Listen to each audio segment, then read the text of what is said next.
हिमाचल सरकार पूर्व की भाजपा सरकार के खिलाफ विधानसभा में श्वेत पत्र लेकर आई है। इसे लेकर कांग्रेस और भाजपा में घमासान छिड़ गया है। पूर्व मुख्यमंत्री जयराम ठाकुर ने श्वेत पत्र को झूठ का पुलिंदा करार देते हुए कहा है कि श्वेत पत्र को कूड़ेदान में डाल दिया जाए। उन्होंने सरकार पर झूठ बोलने का आरोप लगाया है।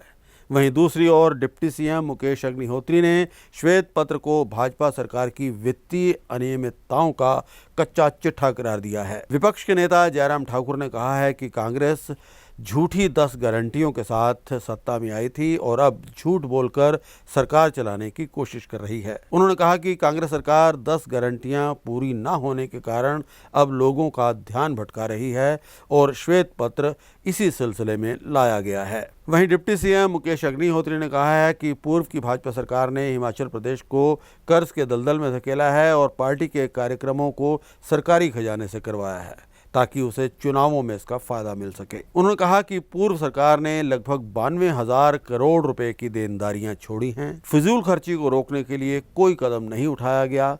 15वें वित्त आयोग में प्रदेश की जयराम ठाकुर सरकार ने अपना पक्ष भी सही तरीके से नहीं रखा। वाइट पेपर श्वेत पत्र हिमाचल प्रदेश विधानसभा में रखा और हम एक बार फिर से आपके सौजन्य से एक बार फिर से कह देना चाहते हैं कि हिमाचल प्रदेश की जो वित्तीय हालात बनी है वो उस हालात के लिए पूर्व की भाजपा सरकार पूरी तरह जिम्मेवार है। और सबसे अहम मसला ये है कि जो 15वां वित्त आयोग है उसके समक्ष जयराम सरकार हिमाचल का पक्ष सही तरीके से प्रेजेंट नहीं कर सकी।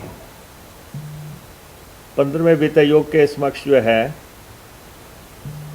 और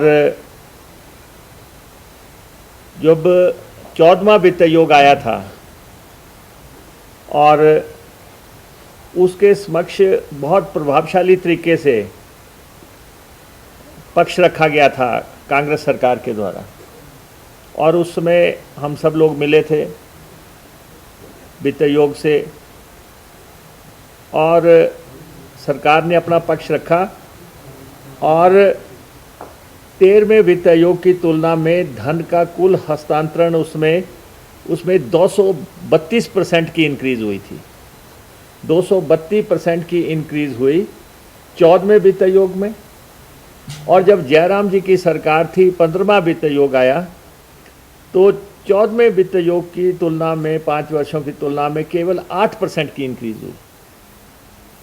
अब आप इस बात से ही अंदाज़ा लगा सकते हैं कि कितना वित्तीय स्थिति का जो है अपना पक्ष रखने में जब सरकार नाकाम हो गई तो वित्त आयोग के समक्ष सही पैरवी न करने की वजह से, वित्त आयोग के समक्ष सही बात न रख सकने की वजह से सिर्फ 8% की इंक्रीज़ मिली और उससे पिछली दफ़ा जो है 232% की इंक्रीज़ हुई थी। और ये इससे बड़ा सबूत हो नहीं सकता कोई भी कि जयराम सरकार वित्तीय मोर्चे पे पूरी तरह असफल साबित हुई है।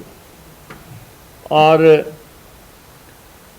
अब आप देखें कि आज ये सरकार जो है पत्रकार वार्ता करके ये साबित करने की कोशिश कर रहे हैं कि हम जो है बेकसूर हैं और हमने कुछ गलत नहीं किया। अगर इन्होंने कुछ गलत ना किया होता तो आप देखें कि 5-6 चीज़ों का जो सवाल हम पूछ रहे हैं पूर्व सरकार से, पूर्व सरकार में जिन लोगों ने नेतृत्व दिया, जो सवाल हम पूछ रहे हैं उसका जवाब तो दे नहीं रहे हैं। हम इनसे कह रहे हैं कि आप ये बताएं कि जुलाई 2022 में जीएसटी की क्षतिपूर्ति समाप्त होने के बाद राज्य सरकार की रेवेन्यू में 2624 करोड़ रुपया कम हो गया, जीएसटी का 2624 रुपये कम हो गया। इसके लिए कौन जिम्मेवार है? और हाँ बिल्कुल, ये केंद्र ने करना था, और लेकिन ये कम हुआ, इसके लिए जिम्मेवार कौन है? और 2023-24 की तुलना में रेवेन्यू डेफिसिट ग्रांट जो है 1319 करोड़ रुपए कम हो गई, और इसके लिए जिम्मेवार कौन है? और रेवेन्यू डेफिसिट ग्रांट आप अगर निरंतर देखें, उसका चार्ट देखें आप, तो 2024-25 में ये घट के 6258 हो गई, और 2025-26 में ये 3257 करोड़ हो जाएगी। और ये अगर आप देखें 11,000 करोड़ से चली थी, 11,000 करोड़ से चली, और इनके कुप्रबंधन की वजह से, वित्तीय कुप्रबंधन की वजह से ये जो है 25-26 में 3257 पे पहुंच जाएगी। और इनकी वजह से केंद्र सरकार ने जो है कर्ज की सीमा हमारी 2022-23 की तुलना में घटा के जो है 236 करोड़ रुपया कम कर दी है। कर्ज लेने की सीमा हमारी घटा दी। जयराम जी हमें बताएंगे कि ये जो कर्ज की सीमा केंद्र ने हमारी घटाई 236 करोड़ रुपया, उसके लिए कौन जिम्मेवार है? फिर उसके बाद एनपीएस के तहत हमारा 9,000 करोड़ रुपया केंद्र के पास पड़ा है, और वो पैसा हमें दिया नहीं जा रहा है, और हमने ओपीएस दे दिया, शुरू भी हो गया, और ये राशि हमें मिल नहीं रही है। और केंद्र में जो सरकार है, ये जो डबल इंजन ये लगातार बात करते रहे, वो सरकार 9,000 करोड़ रुपया हमें दे नहीं रही है। ओपीएस देने के चक्कर में उन्होंने हमारा कर्ज लेने की लिमिट जो है 236 करोड़ रुपए कम कर दी।